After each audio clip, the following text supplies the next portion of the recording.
What's excuse me, what's good everybody and welcome back to the press box. I'm your host with the most, Russ Morris. Sorry to be away for so long. I've been a little bit busy here these past few months, but gonna do my best to keep this thing rolling on a positive note, on a continuous on be more continuous I should say with my uploading, so keep you guys informed. So we got a lot uh, to talk about. Um, just want to remind everybody just to like, share, and subscribe if you like what you see and you like what I'm doing. Um, so yeah, just remember we're on got a YouTube channel here on YouTube, and also we are on Facebook as well. This video today will actually be uploaded to Facebook and YouTube when it's all said and done. So without further ado, let's take a look now at the at what all's been going on. So realignment is UIL 2026-2028 realignment is Monday, uh, February 2nd at 9 a.m. Uh, there's been a lot of stuff going on since then. Um, Craziness has happened. The UIL has released its conference cutoffs. It actually surprisingly released the conference cutoffs the day before the state championships began, the middle of December. I think that was right around December 15th, December 16th when that was actually dropped. So there's a lot of speculation going around as to where everybody's going to go. Um, Around here in West Texas, this is where I'm going to be focusing on uh, Friendship Memorial and Friendship High School. Yes, you heard me say that correctly. Friendship ISD has two schools uh, for the starting this year and going forward. I believe actually it may have started last year. Either way, that's neither here nor there. Uh, the rumor is that Friendship is based on the cutoffs.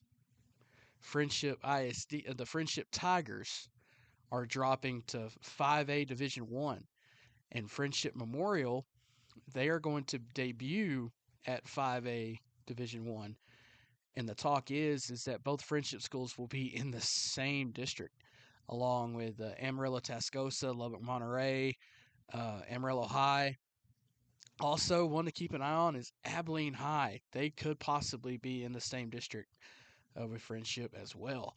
Um, so that's interesting. Lubbock Cooper Liberty, the new school at Lubbock Cooper ISD, I believe they are set to be still in 4A Division One next year.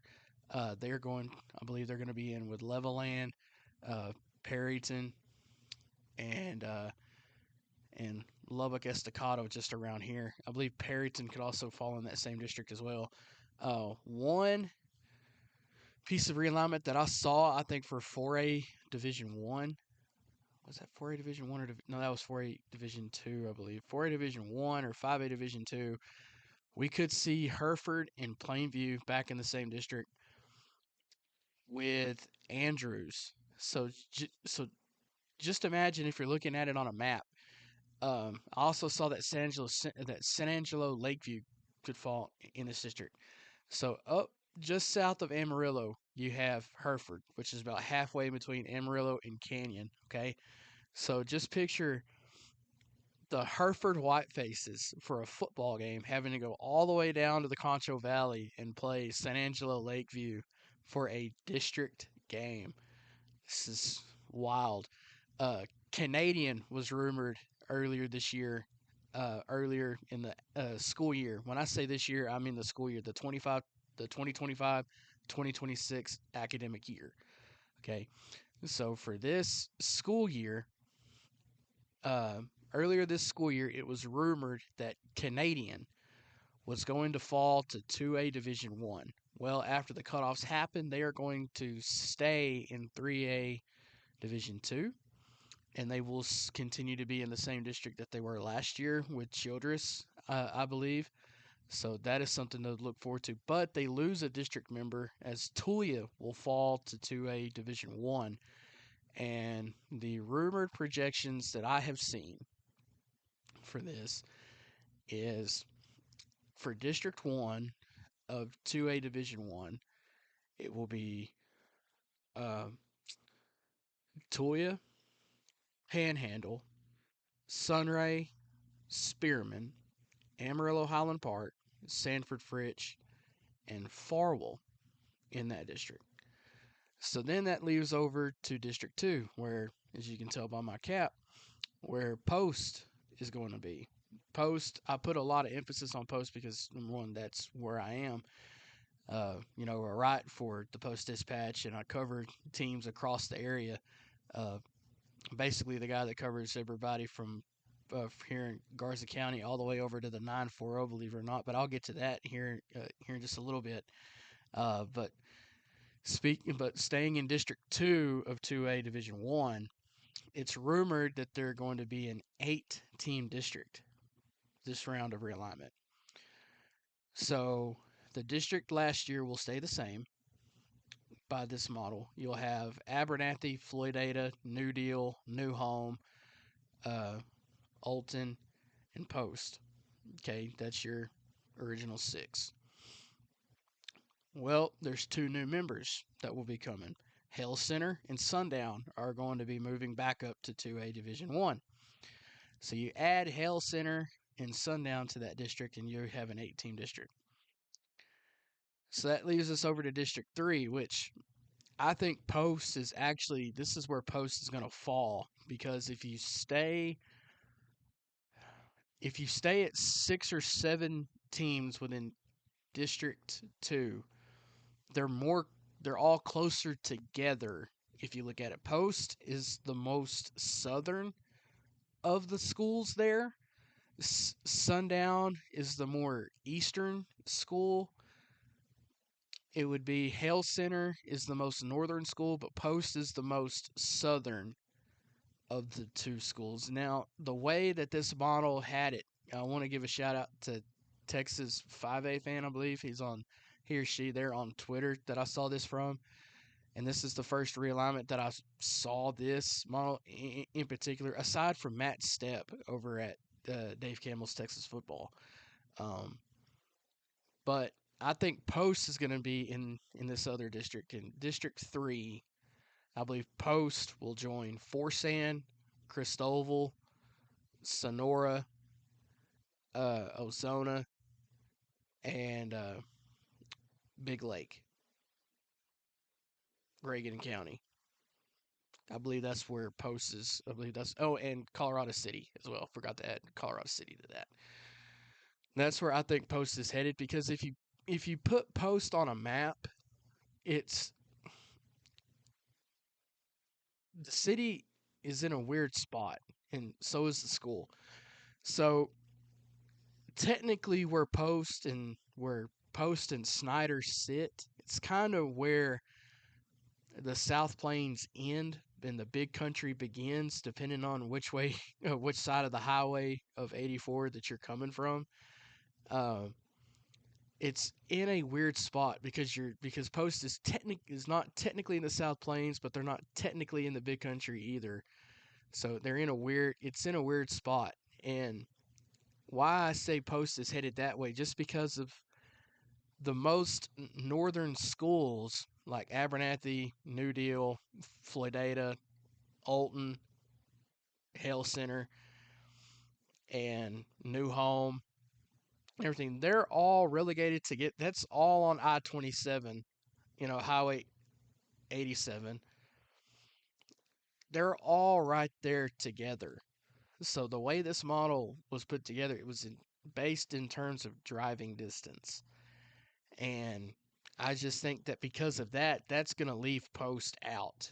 That's going to make Post the odd man out. So there'd be a 7-team district in that district, and Post would be relegated over to District 3. Excuse me. And so over in District 4 now, to preview that district for this round of realignment, Bangs is now in 3A. In 2A Division 1. So Stanford, they fell to 2A Division 2.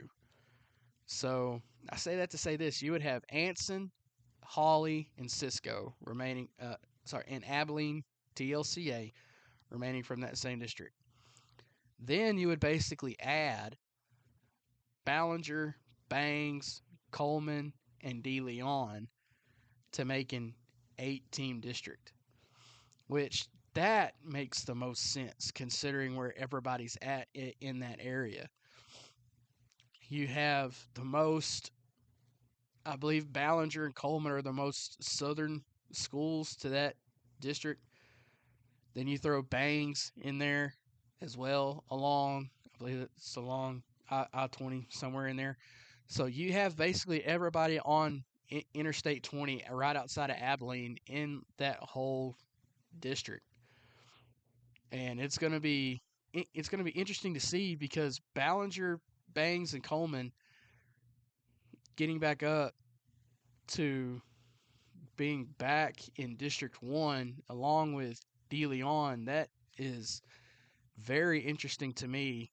And that's a model that I actually see playing out because in the first district of Region 5 of this model that Texas 5A fan that I saw, this model has Tioga, Munster, Olney, Nocona, all in the same district. Now, for those that are curious as to where they're at, that is right outside of Wichita Falls.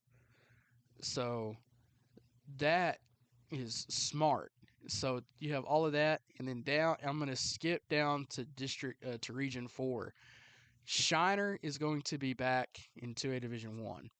So Shiner and Refugio will be back in the same region together. And the last time Shiner was in 2A Division 1, Shiner won the 2A Division 1 state championship.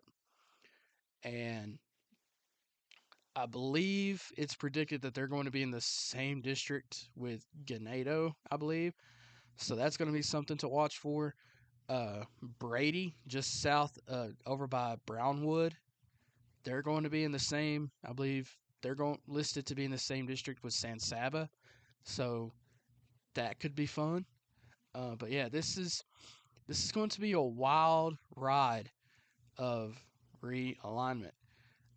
So Jayton, the 1A Division II state champions of the 2025 season, they are moving up to 1A Division 1 next year. So it's predicted that they're going to be in the same district with Spur.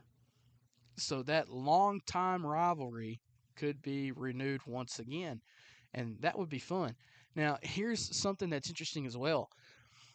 Gordon played Rankin in the 1A Division 1 state championship.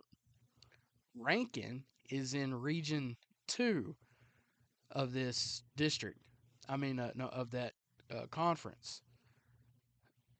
So Jayton would possibly have to go through Rankin, maybe, because Jayton is now in the same district with Jayton and Klondike will both be in 1A Division 1. Forgot to mention that. Klondike, Borden County, and Sands now will be in the same district next year. So this is going to be fun down over here. Well, I mentioned I covered a couple, 2 or 3 teams out over in the 940 over on the Wichita Falls area. I also write for Knox City, Benjamin, and Monday as well. And I think Monday is still staying the same. I haven't seen a prediction model for Monday yet. I believe they're going to stay the same I think they're still going to be with Seymour and Electra and schools down over there.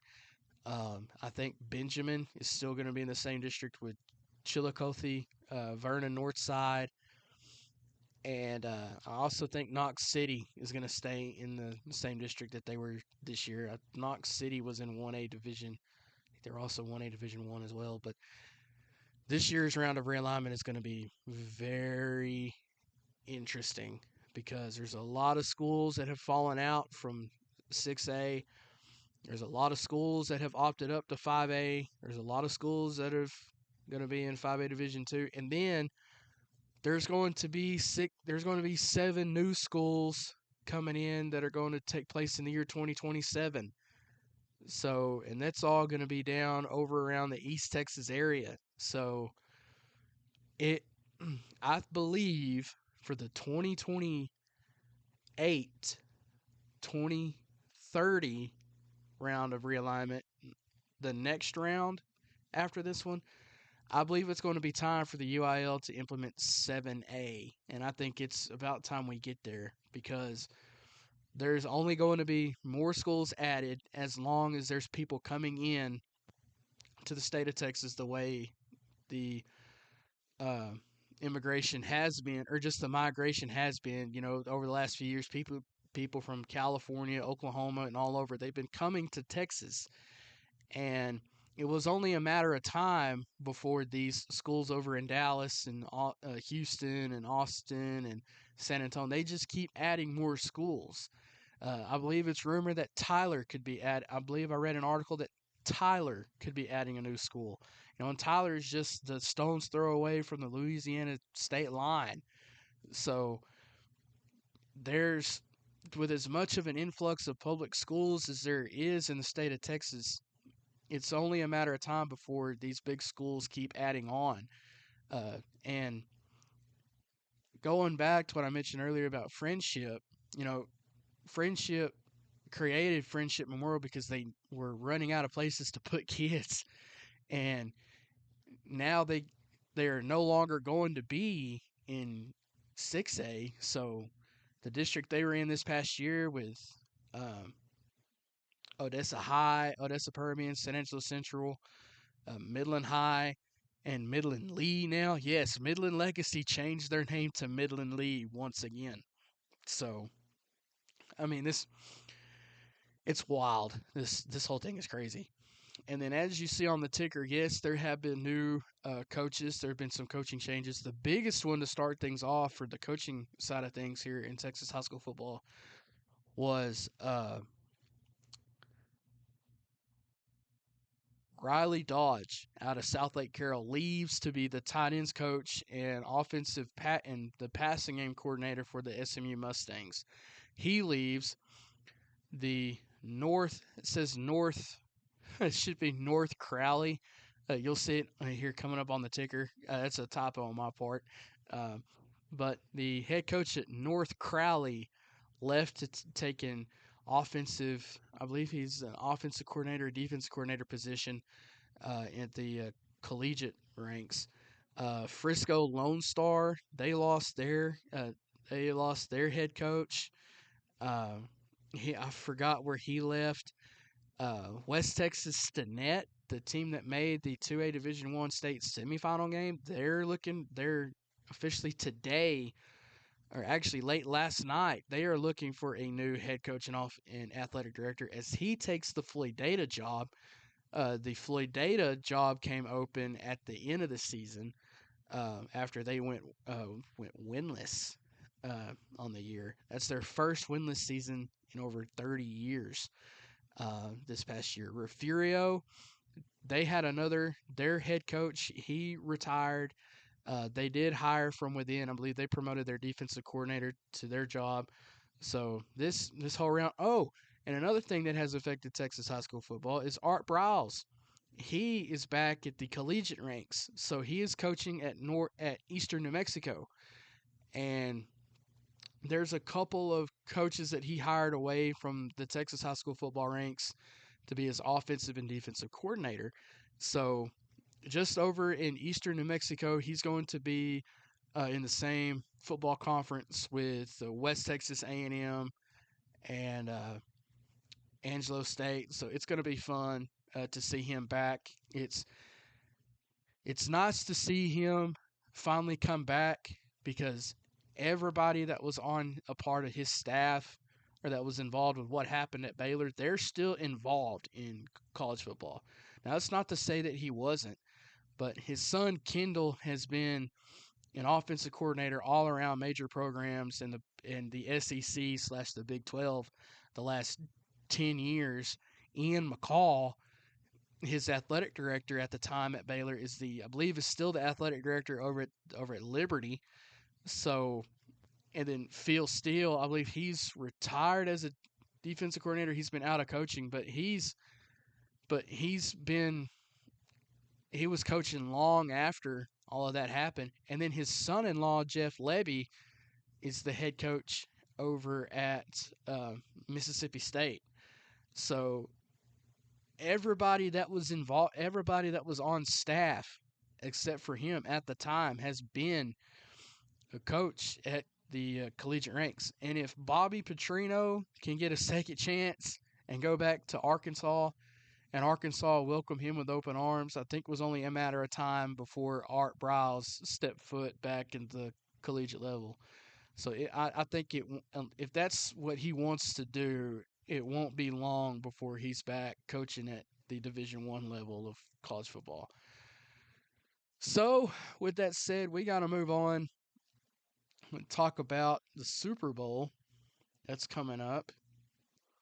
As you see on the ticker, the Patriots and the Seahawks have advanced to the Super Bowl in a rematch of the 2014-2015 Super Bowl and the infamous Malcolm Butler interception on the 1-yard line game, or the Pete Carroll choke job, where he failed to give the ball to Marshawn Lynch at the 1-yard line. Instead, he put the ball in Russell Wilson's hands, and Malcolm Butler makes the interception to seal the game for Tom Brady, Bill Belichick, and the New England Patriots.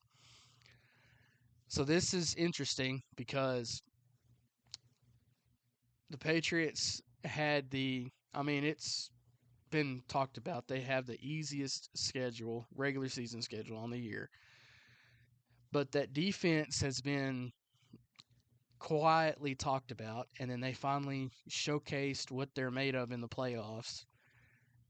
And now here they are. Drake May paired up with Josh McDaniels. That was the best thing to ever happen for Drake May. So it's nice, good to see him do what he's been doing.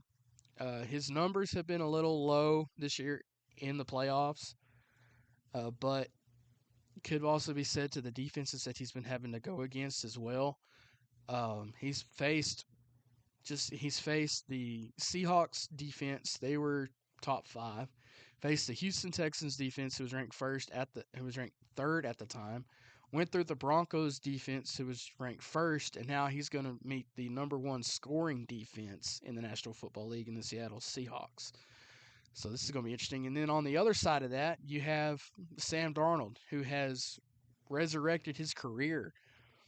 The best thing that ever happened to him, was getting out of the Jets. They ruined him, his 4 years there. Goes to Carolina, has flashes of why he was picked number 1 overall at times, but it just didn't pan out because they also had Baker Mayfield on the roster as well. So, and he had Matt Rule as as an NFL head coach.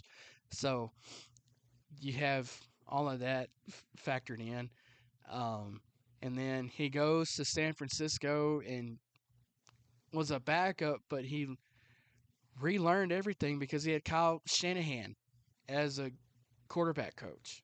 So that helped him. And then he goes to Minnesota with the Vikings and has Kevin O'Connell and reworks him, wins 14 games, throws for 4,000 yards. And yeah, he was bad to end the season, but now he signs a 3 or 4 year deal with Seattle.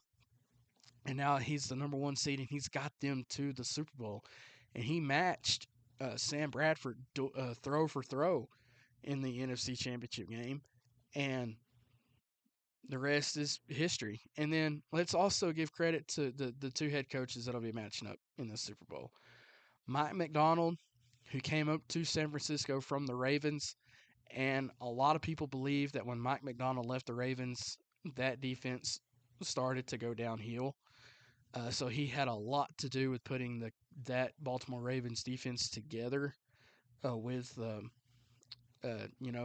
Lamar Jackson at quarterback of the offense. But over there, they had to have a defense that could, carry the Ravens tradition, and once McDonald left, like I said, it went downhill. And then Mike Vrabel gets fired from Tennessee 2 years ago, was a consultant to the Browns last season, and now is the head coach of the New England Patriots, and looks like the Patriots are back.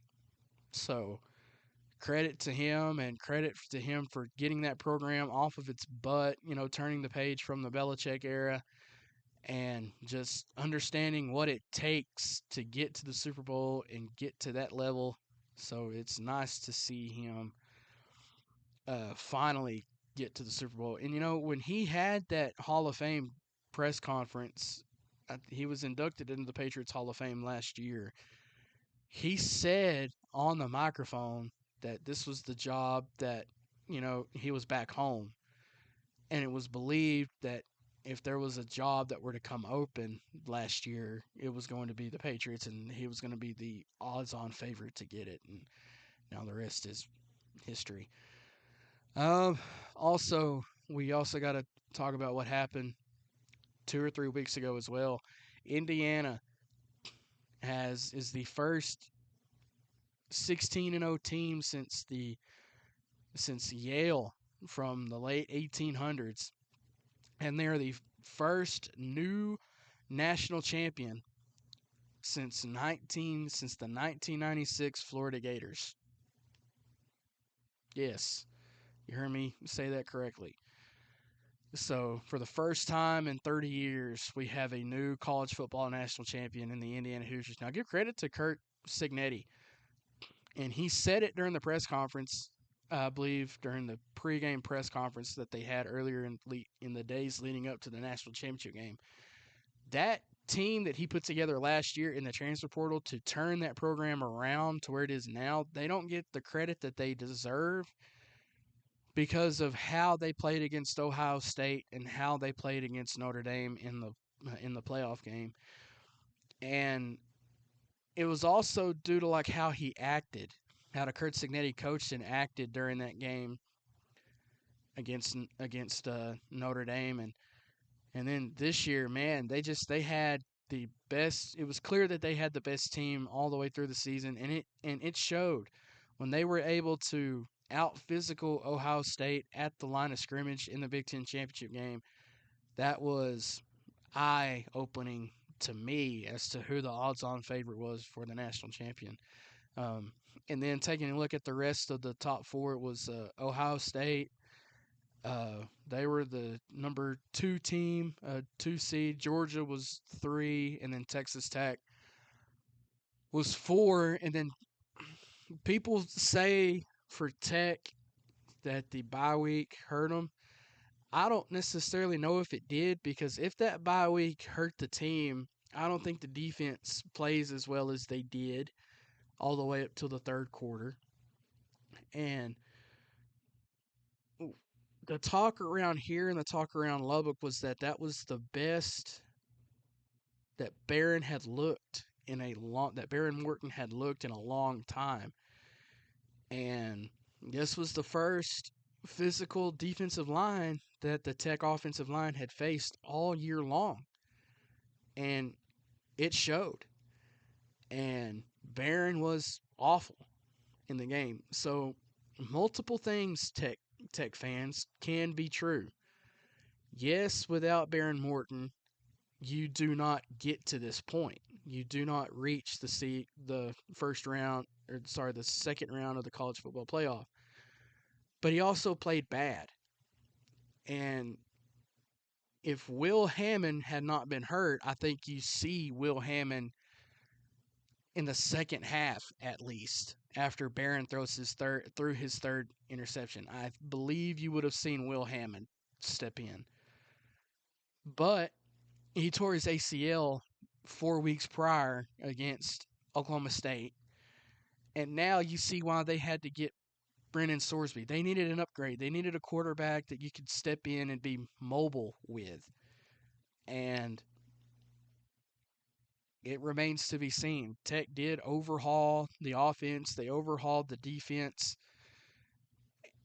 I don't know if the defense for Tech is going to be as good as it was last year, but they did sign a lot of dudes. But another team that signed a lot of dudes was the Texas Longhorns. They have been active. They signed one of the best offensive linemen in the portal. They signed one of the best wide receivers in the portal. And now all eyes now are going to be on Arch Manning. How does he take the next step in his career? You know, he finished the year strong, but how is he going to respond next season? You know, because now the hype around Austin is that Texas has the athletes again. They have the athletes. They're just waiting to see if the offense can step up. And then Miami, they're been quietly active after the national championship loss. I believe they got one of the top quarterbacks in the portal. I forgot what his name is, but I think Miami could be a factor again. And then Lane Kiffin is just being Lane Kiffin. They got Sam Levitt. He's going to be their quarterback next year. So it's college football around the states of Texas and Louisiana. It's going to be fun. I believe it's going to be fun to watch next year again.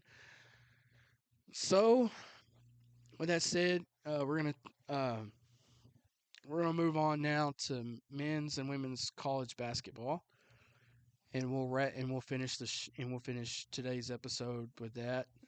Arizona remains atop of the top 25, still undefeated, atop the Big 12 after a scare against BYU earlier this week. Texas Tech got their revenge over Houston, and they play Kansas on Monday. So that's going to be another wild home environment down in Lubbock. If Tech is going to make a push for the Big 12, this is a game that they most certainly have to win. I think right now, your best teams in college basketball right now for the men are Arizona. Still going to throw Houston in there. I'm going to throw Tech in as a team, as a sleeper team, because I want to see how they play against Kansas. And they still have to play. They still have to go. They go to BYU to end the year, and then they also go to Arizona later in February. So they have a couple of big homestands. No, they have a couple of big road games still coming up. So I don't want to say, I don't know where Tech falls on my list of contenders yet. But I do know Arizona, Duke, Arkansas, and I'm going to throw Illinois over Michigan State and Nebraska. I think Nebraska is a paper tiger. I really do. Because we see it all the time, especially out of the Big Ten, that you have a team catch fire. You know, they run through everybody, and then bam, the tournament happens and they lay an egg, and you wonder what happened. So I understand it's Fred Hoiberg. I know what he did at Iowa State in the 2010s, but I don't know. But then I haven't seen a lot of Nebraska play given where I live. So, the women, the biggest surprise of the year in the top 25 is the Texas Tech Lady Raiders. Now they just lost to Iowa State last night, 84-70, but